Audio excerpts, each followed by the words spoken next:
Today we are talking about graphs. All sorts of graphs, position, velocity, and acceleration versus time graphs are kind of a staple graph in physics, and this is just going to be a brief review. So the first graph that we usually look at is a position versus time graph. Position is generally measured in meters. Time is generally measured in seconds. Slope, rise over run. We've got meters on our rise, seconds on our run, so meters per second are the units of slope, and as you can probably guess, the physical significance of the slope is going to be velocity. Okay? And we'll say velocity instead of speed because you can have a negative slope. That would imply that your object is moving in the negative x direction. If we were to describe the motion of the above particle, well, it starts out in the positive x location. Okay. It very slowly moves to the left or towards the origin.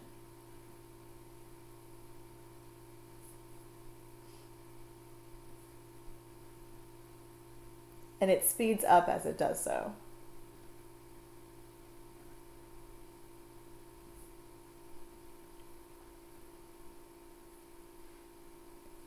And so we know that because if the slope of your position versus time graph is velocity, the slope starts pretty shallow, but it gets pretty steep, okay? But then it's going to slow down.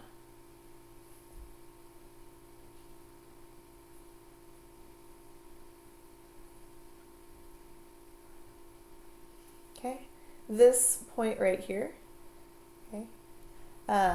That point has a slope of 0. That's where it's changing direction.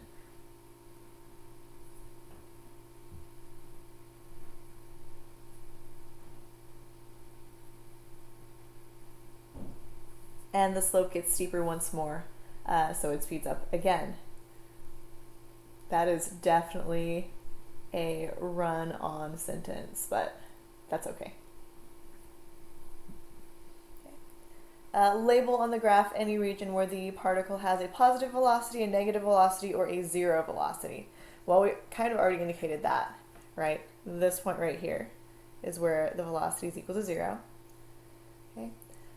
Anytime the slope of this graph is negative is when the velocity is negative. So this whole kind of from, I can't tell if that goes up a little bit or not, but essentially from here to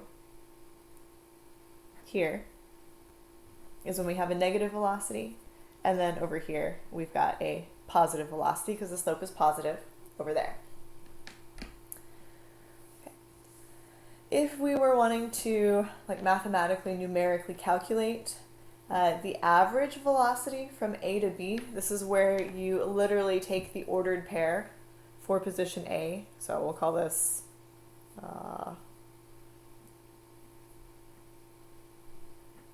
maybe call it A.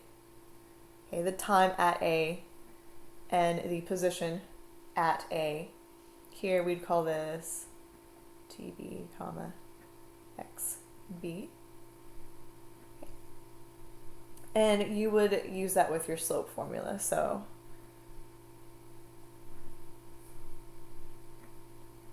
XB minus XA over TB minus TA, like so. Graphically, what you've done is you are finding the slope of the line that passes through both A and B. Okay. Instantaneous velocity is a little bit more tricky to determine. Okay, without using calculus, we can kind of approximate it. We can get pretty close. Let's look at point B, for example. For instantaneous velocity, you're trying to find the slope of the tangent line that passes through.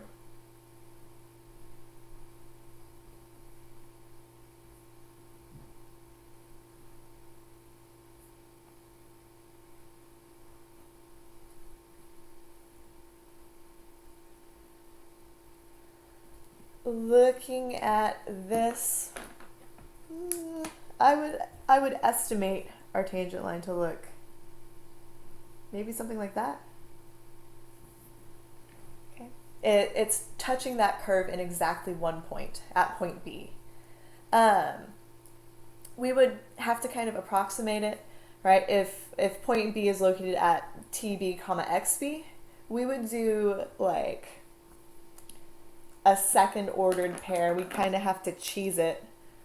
Okay, if we knew this function, we could say, okay, so TB plus 0.000001, okay, and whatever the x value is at this point. Right, so I could say the function x of TB plus 0.00000001. Right, so whatever value that is. Okay, but then you would use the slope formula again, right? And that would get you a very, very close value to what that tangent slope is. Okay. Once you can do a derivative, this becomes much easier, but this is kind of like a cheesy way to do it without having to do calculus. Okay. So we've got a sample problem here. I'm just going to run through them pretty quick. We're determining the average speed for the particle as it moves from point A to point B. So average speed is tricky. So remember, the formula for speed is distance over time.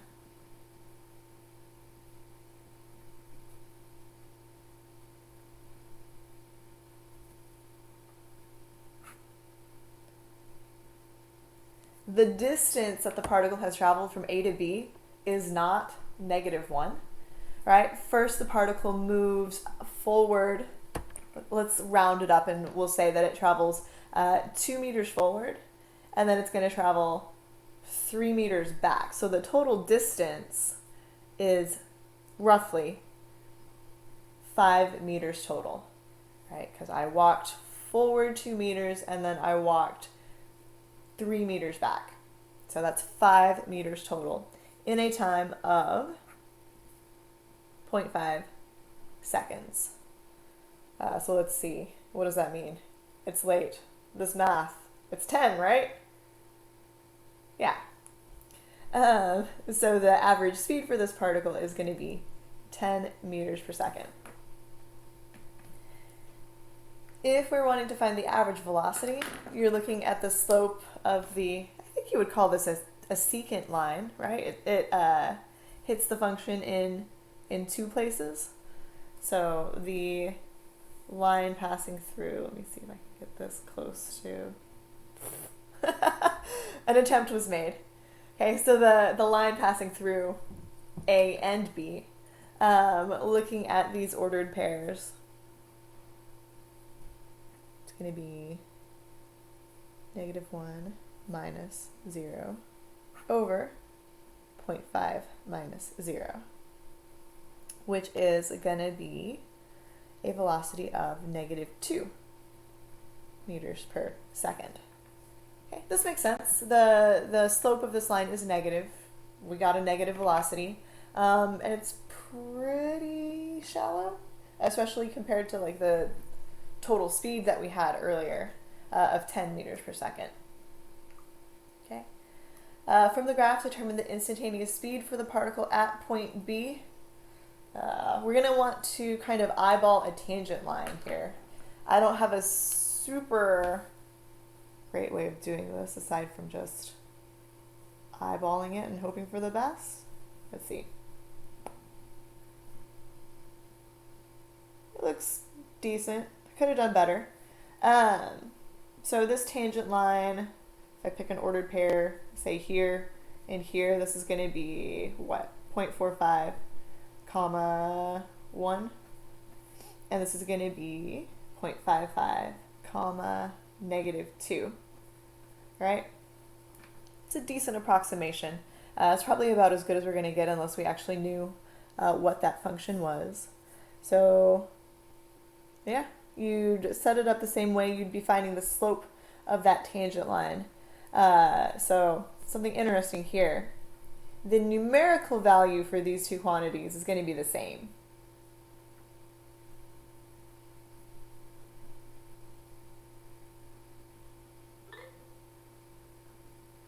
Okay. However, obviously this velocity is negative, so we would definitely stick a negative sign on our velocity. So.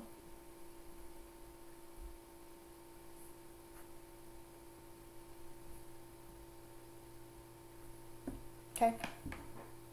My calculator is buried under my piles of paper on my desk, so I will leave that calculation for y'all.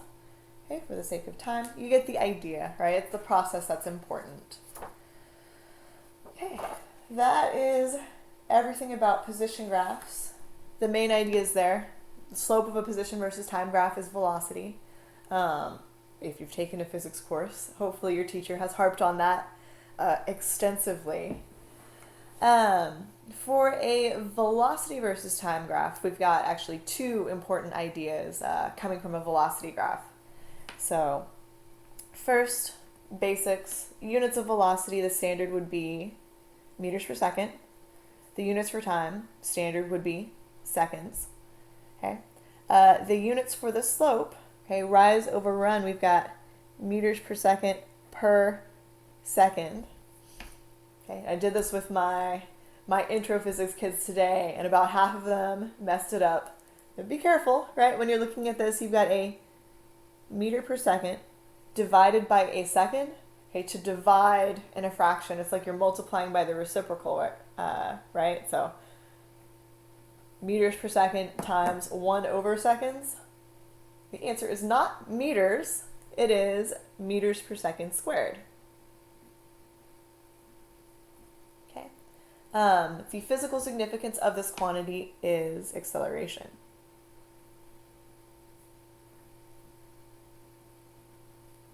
Okay.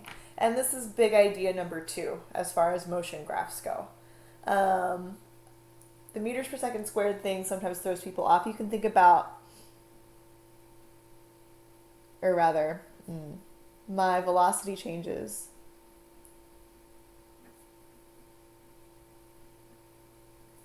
by some amount of meters per second each second. Okay, that is literally what a meter per second is. Okay. Big idea number 3 is about the area under the curve. So area under the curve is just generic lingo. It specifically refers to the area between the function and the horizontal axis. So it's not always beneath it, right? Sometimes if you have a function that is negative, the area under the curve is actually going to be above it. Okay, so specifically between the function and the horizontal axis.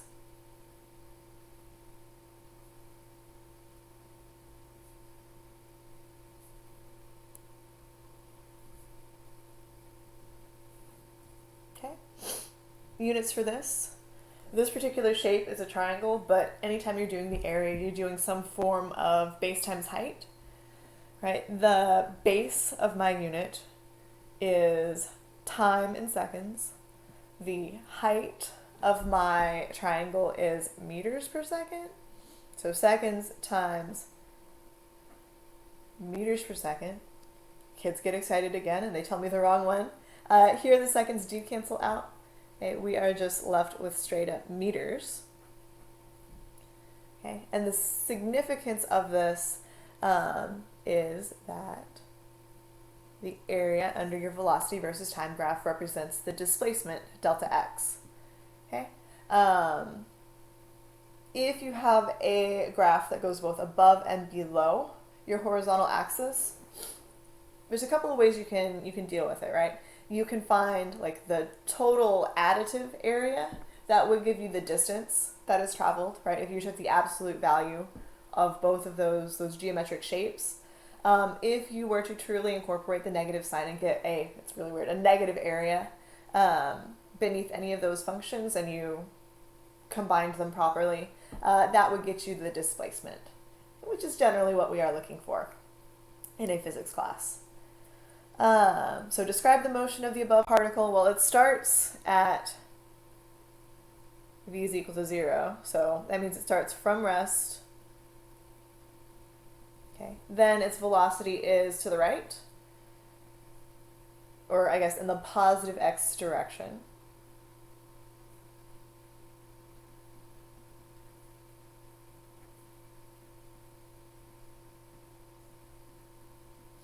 Okay. And as time goes on, the velocity gets higher and higher and higher. It is speeding up.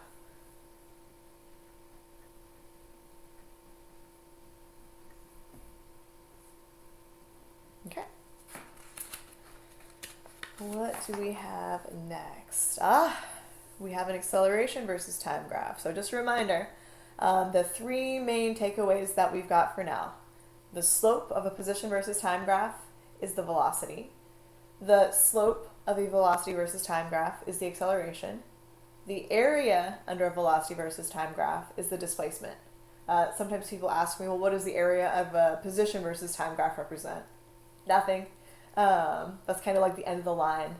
You don't have to take the area of that for any particular physical reason. So last but not least, we have our acceleration versus time graph. The units for acceleration are meters per second squared, okay, or a meter per second each second. The units for time, seconds. Okay, kind of the same deal as before. When you're taking the slope of any graph with respect to time, there's going to be an extra second popping up in the denominator. So this is kind of weird. The slope of an acceleration versus time graph is going to give you units of meters per second cubed. What is the meaning of this slope? It's got a cute name. It's called the jerk. Okay. If you were to take a jerk versus time graph and find the slope, then the next iteration is nicknamed the snap. If you take the slope of a snap versus time graph, it is the crackle. And if you take the slope of a crackle versus time graph, you get, surprise, surprise, the pop. It's very cute. Don't ever let anyone tell you that physicists don't have a sense of humor. Okay. We don't really use those, right? It'll explicitly tell you to, find the third derivative of this function for whatever reason. But we don't really super use it. It's not particularly necessary to go into detail to that level when you're describing motion. Okay. For the area underneath an acceleration versus time graph, right, we would have meters per second squared times seconds, and then some of those seconds will cancel out, and that would leave us with meters per second. Okay, the temptation here is just to write velocity and be done with it. Unless you know what your starting velocity is, you don't know what your final velocity is. All you know is the change in velocity during this time. Okay, your initial velocity might have been like 100 meters per second. And your final velocity for this, depending on how long it would be, might be 200 meters per second. But you'd only know what that change in velocity is. You don't know necessarily exactly what that value is unless you know the first one. So describe the motion of the above particle. Yeah, it's super vague. We don't actually know if it's speeding up or slowing down. We just know that the particle's velocity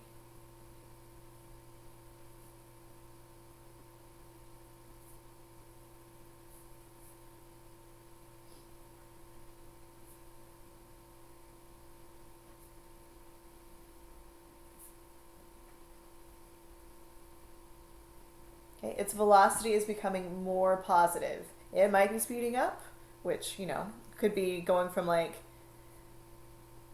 10 meters per second to 20 meters per second, right? Because 20 is a more positive number than 10. It could also be going from, I don't know, negative 5,000 meters per second to negative 4,500 meters per second, right? Negative 4,500 meters per second is slower than negative 5,000, okay? But that by definition, oops, sorry, gotta move my screen. That by definition is a slower value, right, than 5,000 meters per second. So, unless you're given more information about the initial conditions, this acceleration versus time graph doesn't actually give you a lot of descriptive info about the motion of the particle. All right.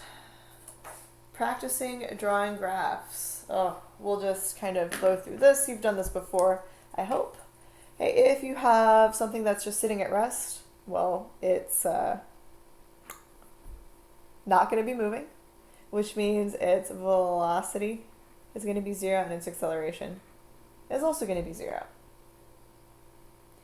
If we've got a particle moving with a constant non-zero velocity, that just means that your position graph has to be linear. So stick that bad boy anywhere you want, right? It doesn't matter where that motion is happening, just as long as it's moving with a constant speed and not changing its direction.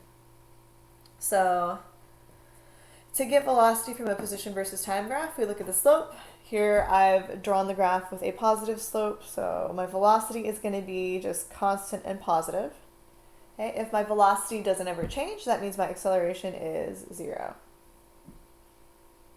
Okay.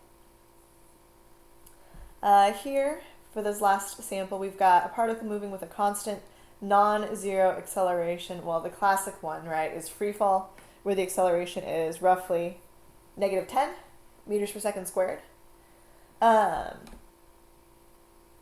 Unless we know what that starting velocity is, we don't necessarily know, like, is this traveling upwards, is this traveling downwards? The classic example, is the ball tossed into the air. So it starts with some positive velocity, it slows down, it slows down, it slows down. Okay, we've got a significant point here on the velocity graph. When this velocity line reaches 0, that's the point where the object is changing its direction. Okay, what comes up must come down, so it might continue like so. Okay, and then how do we get position from that velocity versus time graph? That's a fun one. You look at the area of it. When you get to this in calculus, it will make sense. But we can kind of reverse engineer it, right? We know that velocity is the slope of the position graph. So in the beginning, we have a large positive velocity. That means we have a large positive slope. Okay. Here, about halfway through our axes, we've got a velocity of 0, which means the slope of my position graph has got to be 0. Okay. And then at the end, we have a steep negative slope. So steep negative slope there. And you just kind of reverse engineer it from that.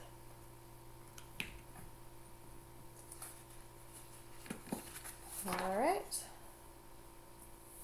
So it is really useful to know what's going on with your position, velocity, and acceleration when you are speeding up and slowing down.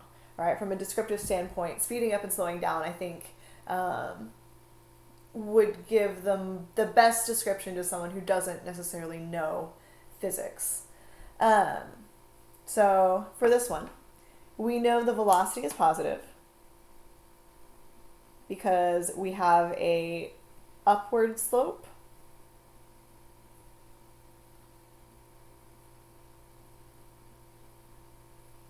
Okay. So just like the general trend, it went up and to the right. This particular curve shape, right, it started with a slope that is shallow and goes to steep, right? So that right there, we started with a small positive slope and we ended with a large positive slope. My slope got more and more positive. That means we've got a positive acceleration And I mean, obviously the shallow to steep part means that you are speeding up.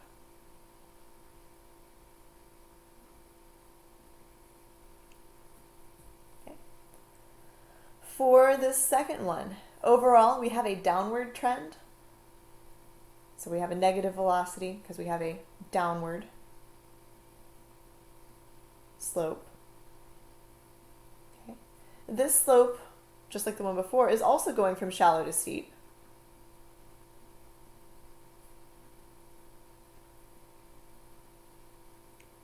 Okay, so it's also speeding up.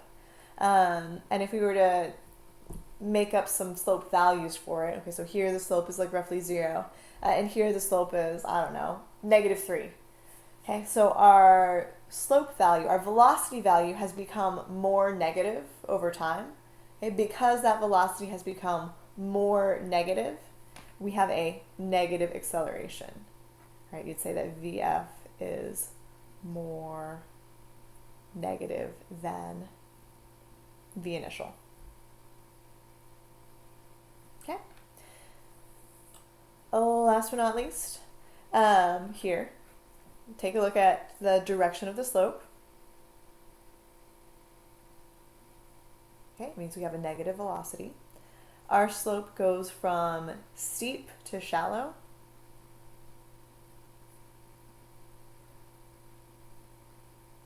And here, I just kind of make up numbers to help me visualize it in my head. So let's say it starts with a slope of, I don't know, like -3 meters per second. And then that slope is going to approach 0.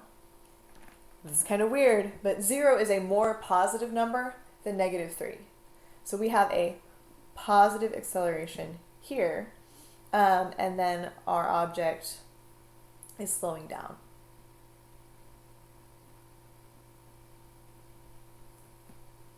Okay.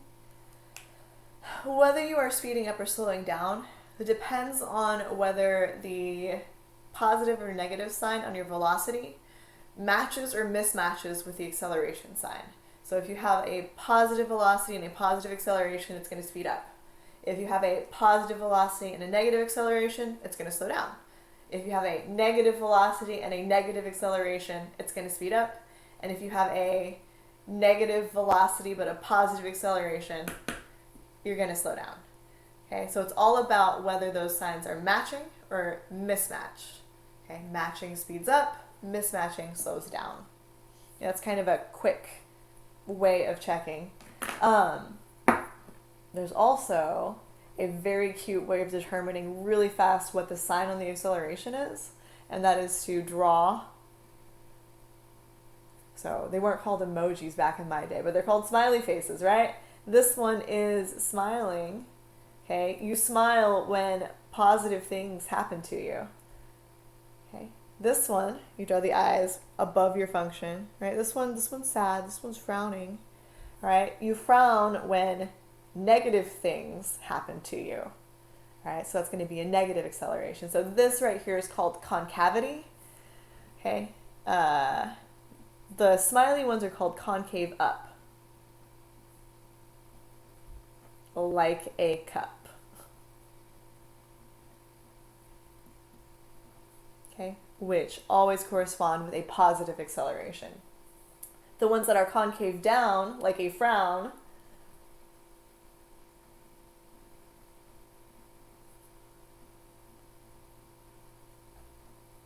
are going to be negative acceleration. Sad face. Okay, so there's a cute little trick to remembering that. All right, last page. Oof, here we go. Consider an object that's dropped from rest and reaches terminal velocity during its fall. Oh, yes. AP Physics C, we've got terminal velocity going on here. So it depends on how we want to call downward. We can just call down as positive if that's cool with y'all. Okay, so we'll say down is the positive direction. Okay, so you're holding a coffee filter is the classic example. You're holding a coffee filter in the air, right? And when you drop it, it starts with a velocity of 0. Okay? As it falls, it gets faster and faster and faster and faster. In a world without air resistance, you'd have that beautifully linear line with a slope of 9.8 meters per second squared. However, with air resistance, the faster it goes, the bigger that air resistance force, and eventually that force is going to balance out the weight of the coffee filter, so it's going to end up traveling at a constant speed at some point. Right, so I know the end part of its motion. This right here is Vt for terminal velocity. I mean, now you kind of have to think, okay, well, what would be physically reasonable for how to make this graph, right? And it's generally going to be a nice curve, right? We start pretty close to linear at the beginning, and then as we get faster, it kind of has to flatten out, right, to reach that terminal velocity. So your velocity graph would look something like that. Okay, your position graphs, so we're saying that the place that we dropped it from was position equals 0. Okay, and we can kind of reverse engineer from this velocity graph. We know that this velocity graph represents the slope of the position graph. So at the beginning, right, my velocity is 0. That means my position graph is flat. Okay. As we go, our velocity gets faster and faster. So we do get steeper and steeper.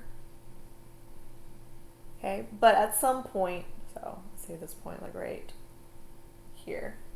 Okay, at this point, to represent a constant velocity on a position versus time graph, we have something that is linear. So let me see if I can work this out. Okay, so this part is curved. Right, even though it's kind of hard to tell. And then this point right here, it has the same slope as what's previously before it, but it's at this point where your function switches from curvy to straight. Okay. Your calculus teacher would call this a continuous and differentiable function. Okay. All right, last two questions. These look nice. We've got basic geometry here. We have a velocity versus time graph. We want to know what the displacement is. Well, how do you get displacement from a velocity versus time graph? You look at the area. So you just bloop, bloop, bloop, bloop, bloop, bloop, bloop, bloop, bloop. I would call that a triangle plus a square. So you can calculate that area because you are out of the 6th grade. Okay, I believe in you. Geometry. For this next one, estimate the net change in velocity from 0 to 4 seconds. Okay, this is an acceleration graph. Well, how do you get change in velocity from an acceleration versus time graph? Same deal, right? You're going the other way. You are looking at the area, okay, of those shapes. And just looking at that, those are two congruent triangles. One is a positive triangle, one is a negative triangle. It's going to be 0 for the change in velocity, right? I can just see that symmetry there. Okay, so that's how that works. If I were to summarize all of this in 3 beautiful pictures with arrows drawn in between them, it would look something like this.